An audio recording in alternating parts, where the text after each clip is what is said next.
Hey everybody, Norm over here, and I've got my buddy and one of the greatest guitar players on the planet, Jonathan Stout, and you have the Campus 5 as your band. I do. You do solo, you do the band, you do duo, you do everything. I do lots of things. I'm going to be bringing my trio, plus our vocalist Hillary Alexander, to Birdland in New York City for the first time, August 1st, 2nd, and 3rd, 2 shows a night. But I've also got a full big band, and the Campus 5 is my 7-piece band. So I got a lot of different projects. But I think Campus 5 is a 7-piece band? it's me and the 5 and Hillary, and that's useful advice for every guitar player. Never name your band a number that's less than the total number of people in the band. I was going to say math maybe not the thing in school, I don't know.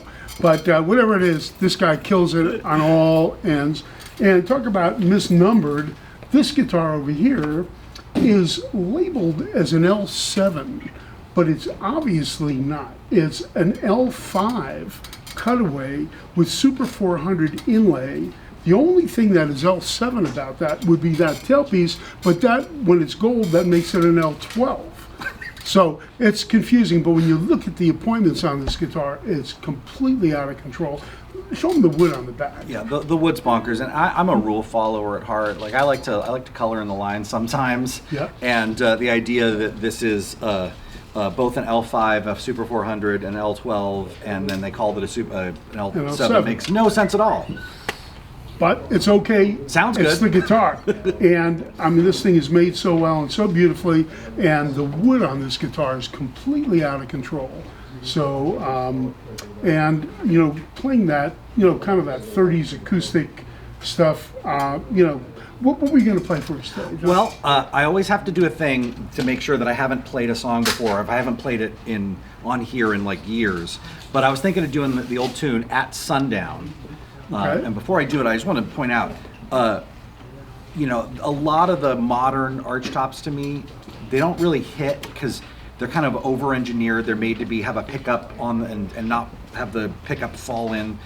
And when I was handed this, I was remarking about how light it is and how resonant it is just by like picking it up. So this is actually really delightful.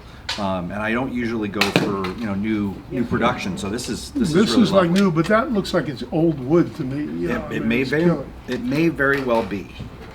All right, well, let's hear what this thing does. All right.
Hey, Jonathan Stout. Doesn't get any better than that. And so that's 30s kind of swing acoustic. And guys were using these things because they cut in the back of the room when they pre-pickups and all that. They started playing chord solos because compared to like a horn, an acoustic guitar is not that loud. And they had to play more notes to get it out there. And you know, you can do that on a guitar. And so guys like Dick McDonough, Carl Kress, who we've played one of his guitars here. Sure. They had, you know, a lot of those cats around that time had this chord style. The great George Van Epps was another really good one, and his student Alan Roos is my big guy. Right, I know he's your biggest influence. Yeah, and he had this way of not just playing like kind of blocky stuff, but like all that pinky stuff. I get told I have a really good pinky, which is a very strange compliment to receive. All right. But that's all from Alan Roos, and but yeah, these guitars are super directional also. Well, the F-holes projected the sound to the back of the room. Yeah, you're kind of going back there, and if I can throw a shout out to a friend of the shop and internet sensation, Rhett Shull. Yeah. I met Rhett at Fretboard Summit last year, and I was like, here's my 32 L-5 that I bought here. And he was amazed at like, oh yeah, it goes, you turn it this way and it's not quite the same, whereas if you go like here. So projectional. Yeah, but when you point it in the right direction, it hits the back of the room. And these are really special, and if you were to do that stuff on a Dreadnought, it doesn't work because there's too much sustain. Sound disperses too quickly. Yeah, and it would sound you'd get too much sustain, and you'd lose the punch of it. Right. So it's really great when you have the thing that is designed to do the thing it's supposed to do.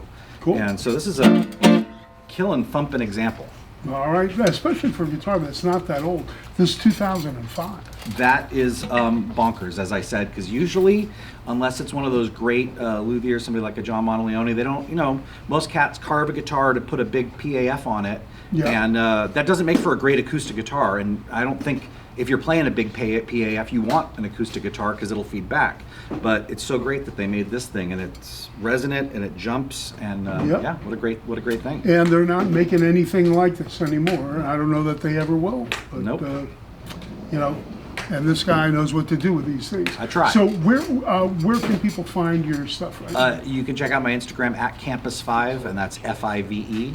So we'll be bringing the trio plus Hillary Alexander to Birdland in New York City, August 1st, 2nd, and 3rd. And then you just follow my Instagram. We'll post all of our local gigs. I should be in Culver City doing the trio in September at Boulevard Music, and the Campus 5 is playing a bunch of swing dance places around LA in the next couple of months. And Now, I've seen some of the videos with the swing dance, and it's pretty cool. Yeah. Those are my people. That's how I ended up doing this stuff. I'm delighted because I know that a lot of the people that have seen me on here met me, basically because of you. They were like, oh, I love this. I want more guitar. And so when we do the trio, it's like very guitar centric, and that's the thing that can really, And it's a style you don't hear very often anymore, and it's I don't want to call it a dying art, but you're keeping it alive, and there's a handful of people that are doing that. Yeah, and for me, it's important to know that like you're a huge R&B and soul guy. Right. And you grew up in that, you lived it, you knew these people, and it's part of a tradition that you want to keep alive. Sure. It's the same thing for me. I'm unfortunately, I didn't get to meet all the people that made my music, but it's really important to understand that it's a tradition that needs to be kept alive. And I try not to change it or just get it wrong because I want to honor it. But the tough thing is you can't just reenact it. Either, because that's not the same thing. So can't fake that stuff. You can't. So I'm trying to keep it going and keep it alive, and honor people like Alan Roos, people like Charlie Christian, people like Freddie Green that are my heroes, and their amazing contributions. So. Well, the great Jonathan Stout. Thank you guys for watching our videos. I'm always so happy to have Jonathan in here, and man, you kill it every time. Always a delight to see you, my friend. brother. What an honor. And by the way, he's an attorney too. It's my side hustle now. There you go. So he's got a good backup. One of the best there is, Jonathan Stout. Thank you guys. That was awesome. Not quite 3 minutes, but always a pleasure.